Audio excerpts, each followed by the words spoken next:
की मीटिंग तो सभी लोगों ने अटेंड की होगी शायद। हाँ, तो इसमें मैक्सिमम नॉन इंग्लिश वाले हैं सर। अच्छा अच्छा, ठीक है, नॉन इंग्लिश वाले। हाँ तो ठीक है, कल जैसे मीटिंग में बोला गया था कि जो बेनिफैक्टर्स है, जो फंड ट्रांसफर करने का था, उन लोगों ने अपना फंड ट्रांसफर किया हुआ है। तो अभी उसमें प्रोसेसिंग टाइम लगता है, क्योंकि छोटा अमाउंट नहीं है, बड़ा अमाउंट जब होता है तो उसको प्रोसेसिंग करने में टाइम लगता है बैंक टू बैंक में, और काफी सारा डॉक्यूमेंटेशन और सिग्नेचर वगैरह भी लगता है सेंडर और रिसीवर सबका। तो इस हिसाब से वो 5 से 6 वर्किंग डेज का जरूरत पड़ता है वो पूरा क्लियर होके क्लियर बैलेंस में आने के लिए। उसके बाद में जब वो नॉर्डिक में जाएगा तो उसके बाद में काउंटर 0 हो सकता है, और बाद में बेनिफैक्टर प्रोग्राम भी उसके बाद ही चालू होगा। तो ये था कल का मेन अपडेट, क्योंकि सारे लोग यही पूछ रहे थे कि 15 तारीख को कैसे चालू होगा, नहीं होगा, चालू होगा या नहीं होगा, या आगे बढ़ाएंगे। तो कंपनी कभी भी कोई भी चीज आगे बढ़ाने के पीछे नहीं है, कंपनी का हित में नहीं है वो कि आगे बढ़ाना। वो कंपनी के लिए भी इनकम उतना लेट हो जाता है। तो जिस दिन कंपनी प्रोग्राम चालू होगा और हम लोग सब अपना लाइफस्टाइल प्लान में जब एक्टिव होंगे, तब जाके कंपनी पैसे बनाना चालू करती है, क्योंकि बाकी तो पूरा एडवर्टाइजिंग का पैसा हम लोग बनाने वाले हैं मेंबर्स। कंपनी का इनकम लाइफस्टाइल प्लान से चालू होने वाला है। तो कंपनी को भी यही जरूरी है कि जितनी जल्दी हो सके ये प्रोग्राम चालू करे। लेकिन ये प्रोग्राम जो है, ये इतना कोई आसान सिस्टम नहीं है, ये पहली बार बन रहा है।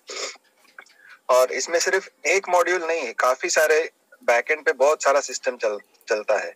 और प्लस आपने इससे पहले जितने भी कंपनियां देखी होगी, ये सारी कंपनियां क्या है कि एक कंट्री से चालू होती है। अभी काफी सारी कंपनियां इंडिया में चालू होती है, वो इंडिया में एक ही कंट्री को फोकस करना है तो उन लोग का सिस्टम रेडी ही मिलता है।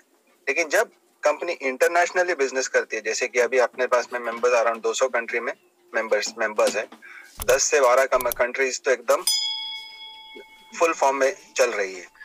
तो कंपनी को बैकएंड पे इतना पूरा काम करना पड़ता है कि ये सारे कंपनी, हर एक कंट्री का अलग अलग रूल्स एंड रेगुलेशंस होता है।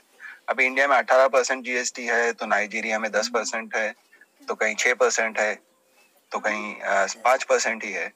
और मैं जिधर पे हूँ मिडिल ईस्ट में, तो हमको टैक्सेस वगैरह ऐसा है नहीं, और हम लोग का इधर पे आसान होता है काम सब। लेकिन कंपनी के लिए, हर एक कंट्री के लिए एक सोल्यूशन पीछे से बैकएंड में उसके ऊपर काम करना पड़ता है कंपनी को।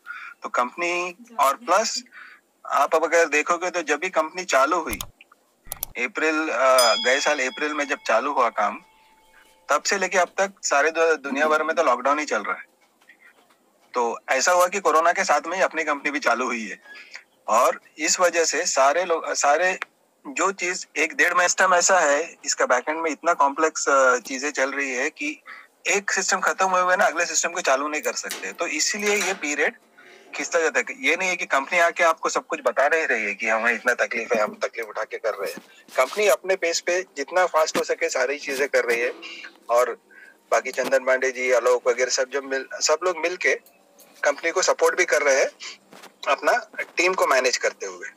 क्योंकि क्या है कि टीम को जब तक एक सही लीडर के पास इंफॉर्मेशन नहीं मिलेगा तो लोग बिखर जाएंगे। उन लोगों को अगर सही इंफॉर्मेशन नहीं मिलेगा तो लोगों को लगता है कि हाँ, ये पैसे लेके भागने वाली कंपनी है। लेकिन ये कंपनी को पैसे लेके भागने में कोई मतलब ही नहीं है। जब कंपनी जितना अभी कंपनी के पास में अगर कंपनी के पास में तो कलेक्शन हुआ नहीं है, क्योंकि ये जो भी गया है नॉर्डिक को एज अ सर्विस चार्ज गया हुआ है पर्सनल वेरिफिकेशन करने के लिए।